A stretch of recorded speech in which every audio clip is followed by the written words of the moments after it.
Hey gang, Mocha Boy here from Reddit Force. Welcome back and thanks for tuning back in.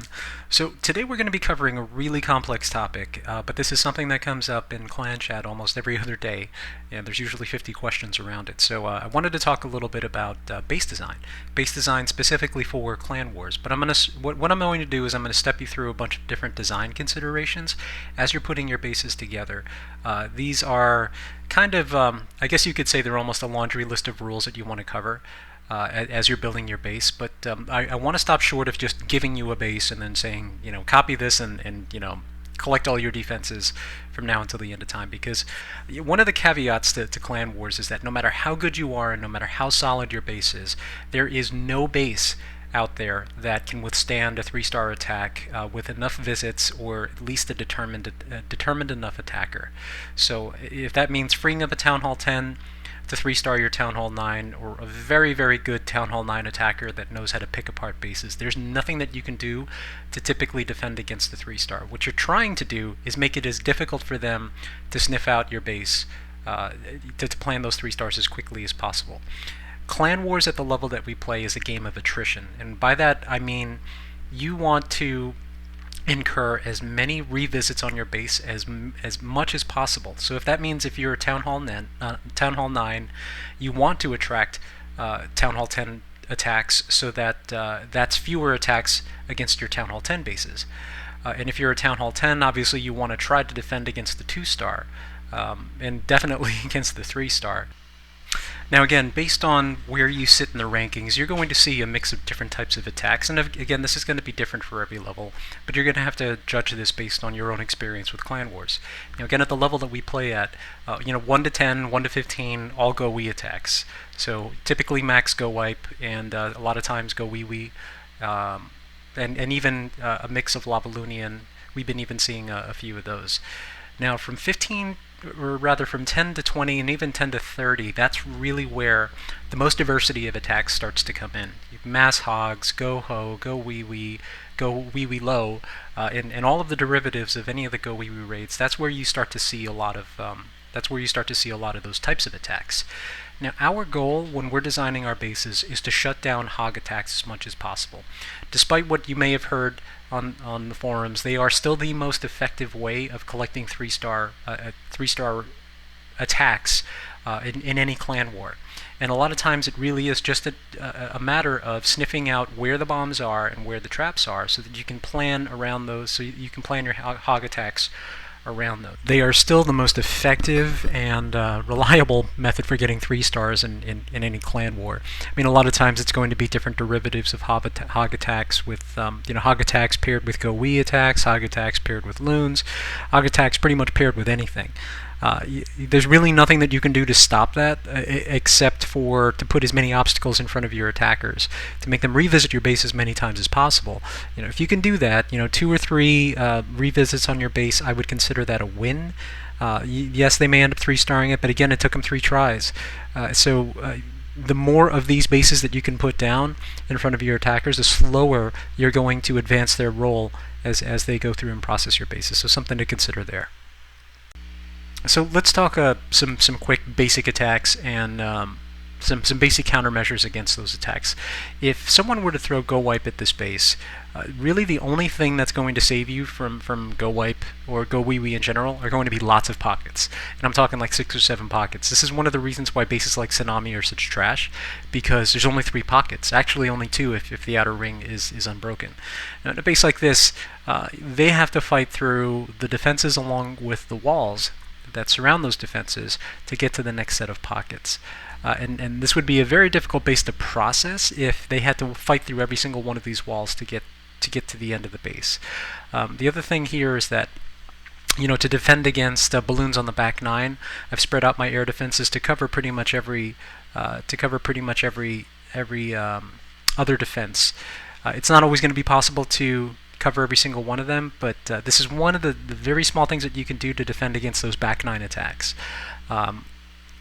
Bases like Sucker Punch, where they load up so much DPS in one corner of the base, they basically give the other half of the base away to air attacks based because of that. But that's one of the things that we're going to look at. Now, as far as mass hogs is concerned, the easiest way to defend against mass hogs is with double giant bombs. Rather, not the easiest, but the most effective way to defend against them is with double giant bombs. So you need at least 4 two by four spaces for double bombs, but you can't just have a 2x4 space. It has, somewhere sitting somewhere in your base. That 2x4 space has to be between 2 defenses, and it has to be in kind of in a logical path from one defense to the next. And I'll show you a couple of examples of how to lay out some of those bombs. This is my farming base, but I'm going to show you a couple of different war bases so that you can see some of that in effect.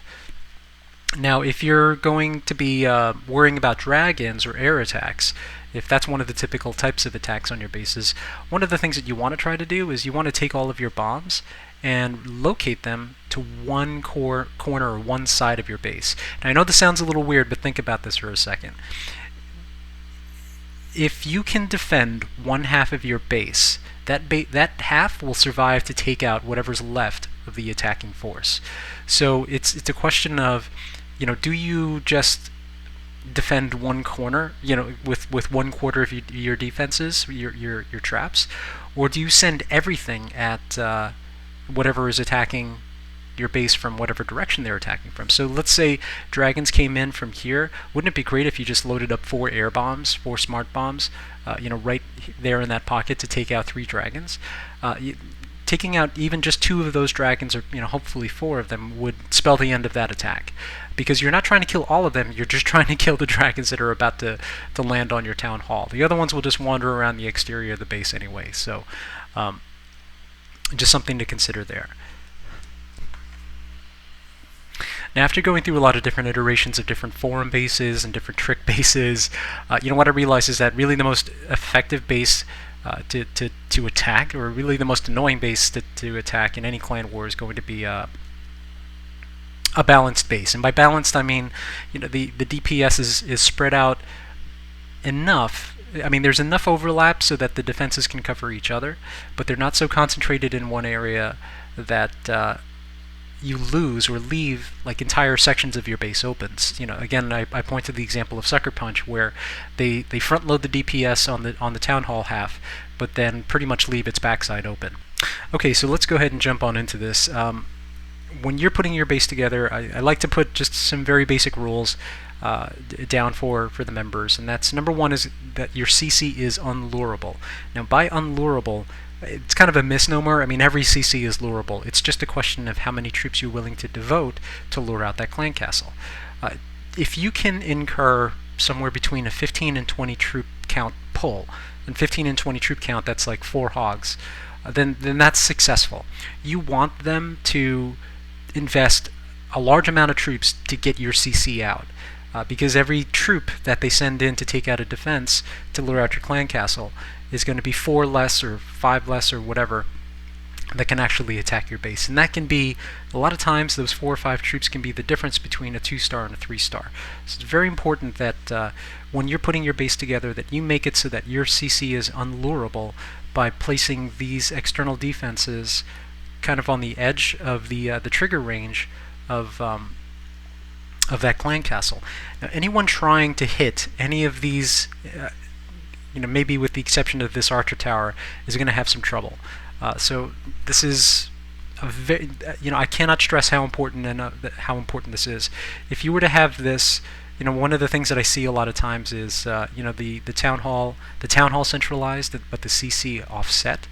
And when you've got something like this, where the trigger range extends on the outside of your walls, that's just a couple of giants that it would take to pull out that clan castle, and then something as simple as that completely negates the effectiveness of that clan castle. Now, rule number 2 is going to be, you want to have enough pockets for your double giant bombs to keep your attackers guessing. Now, the count for this is, I think there's something like 9 pockets, but typically 4 is more than enough. And a lot of times you want to make it so that they are as protected as possible. So, you could, for instance, drop a Tesla right there, pull some of these other Teslas out to protect those double giant bombs. And that's to prevent the lure. This is what I feel is a pretty good investment with those Teslas. You want to try to protect these bombs as much as possible. Because I mean, a lot of times when attackers are assessing your base, the easiest way to get a 3-star is going to be hogs. So you want to shut down that as an option by presenting as many pockets for these bombs as possible. Now, I mean, it's going to be a gamble.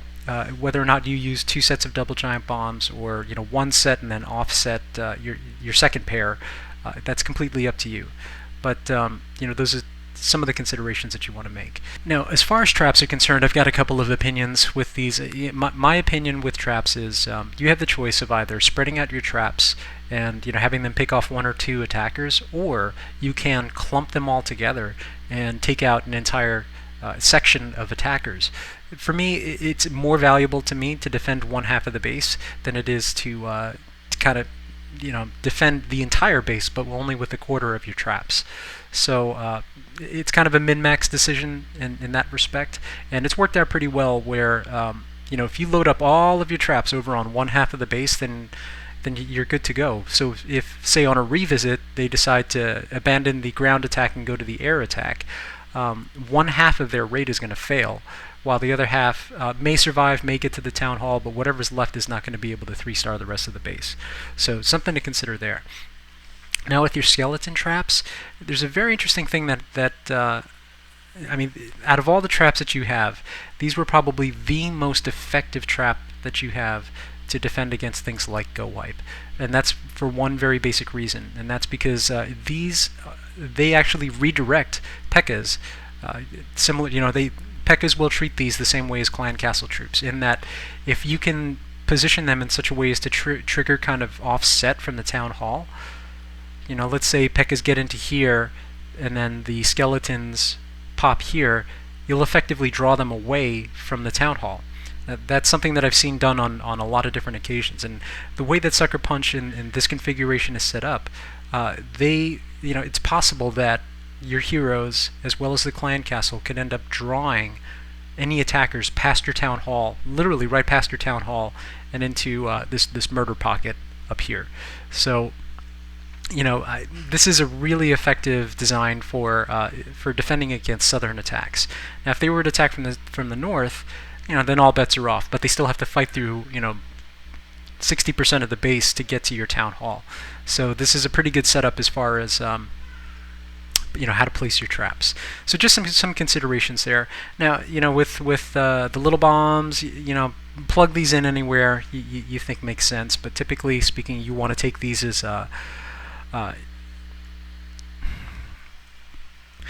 now with spring traps are a little bit trickier to manage because you really have to understand who your typical attacker is. If your typical attacker is going to be Go Wipe, then your spring traps are going to be on the exterior of the base to defend against things like wall breakers of all things. But if you're a little bit lower in the rank and you get a lot of mixed raids, go-ho raids, that kind of thing, then you want to push your spring traps so that they're in between different defenses. It's not going to be, for instance, it's not really going to make any sense to put spring traps, say, here, because there's nothing that's going to path over that's going to matter. So you want to have your spring traps kind of in between your defenses, so that as you're processing through or defending against defense-led troops, they're getting hit by these spring traps as they're going from defense to defense. Let's see, sorry. Gotta click on it and then move it.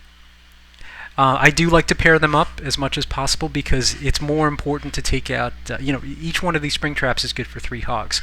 And if you can take out 6 hogs with just those 2 springs, you are in really good shape to defend against this base, to defend against a mass hog attack. So I do like to load these up kind of like that, so that you can take out as many of those hogs as possible. So that's just another consideration there. But again, with this base, lots of pockets for double giant bombs, lots of pockets for springs, lots of space between the defenses to put those springs. This is really what you want to try to defend against when you're putting together your bases. So let's take a look at another base that I was tinkering with. I kind of just started throwing down buildings and then throwing down defenses around them, and then I built the walls around those defenses. So try to imagine this entire base with no walls. What I did was I laid down the CC, then the heroes, then the town hall, and then the defenses in a ring around them. and then connected everything with walls. But this illustrates a lot of the different concepts that I laid out. Balanced air defenses. The air defenses cover all of the point defenses, at least to make it as expensive as possible for someone to try to loon them. Those would not be good trades because you'd have to do 4 for 2 or even 6 for 2, depending on what you're trying to attack. Plus, with whatever's not covered, you could just as easily protect those with these air bombs, to protect against those back 9 attacks. And then double bombs in these pockets to make sure that anything trying to get into that core is going, especially if they're going to be hogs, is going to get wiped out. But the double giant bombs are towards the inside of the base, towards the interior of the base, and not so much the exterior of the base. But you could just as easily move these around. This is a pocket you could move them to. You could even move them to this pocket here. There's tons of spaces for you to drop those bombs. And then again, there's also the trigger range, verifying the trigger range against all of these exterior point defenses. Now, something like this, it looks like you might actually be able to take that out, but it's not the case. A hog coming into here would be just outside that trigger range, so they'd have to take out this building as well as the cannon, and then potentially even one more defense before they can actually start to trigger that clan castle. So that's something to consider there. So yeah, I mean that's about it. Like I said, base design is a very complex thing, but if you follow those 3 simple rules, lots of pockets for double giant bombs, lots of walls. Excuse me, not lots of walls, lots of sections. Because the only thing that's going to really defend against a go wipe is going to be a go wee wee attack is going to be lots of pockets. And then balanced air defenses to make sure that you're protecting against those back 9 attacks. Yes, somebody could probably mass dragon this for 2 stars, but I mean that's fine. That's what it's not meant to defend against everything. It's designed to defend against most things. If you can shut down the 3-star attacks, or make it as difficult for your attackers to process those 3-star attacks, then that's a defensive win in a lot of cases. Because a lot of these, clan wars are coming down to, not how many 2-stars you can defend against, but how many 3-stars you can defend against. When you have a clan that can process something like 20 or 30 3-star attacks against you, a lot of these design considerations aren't going to be worth anything, except for you being able to take out as many of their top attackers as possible by incurring as many revisits on your bases as possible. So that's something to consider there. So yeah, I may try these bases, let you know how they work out, but if you can keep some of those design considerations in mind when you're putting your bases together, you're going to have a much more effective base. So it's fine to take a forum base, but take that forum base and introduce some of these defensive elements that I mentioned before using them. Don't copy forum bases wholesale. Take them as a basic structure, but then tweak them to incorporate those design considerations. So I hope you thought that was helpful. I know that went a little longer than I wanted it to, but I mean, like I said, it's a very complex topic, and I hope you got something helpful from that. If you have any questions, just drop them in the comments below, and I'll see what I can do. Thanks, and happy clashing.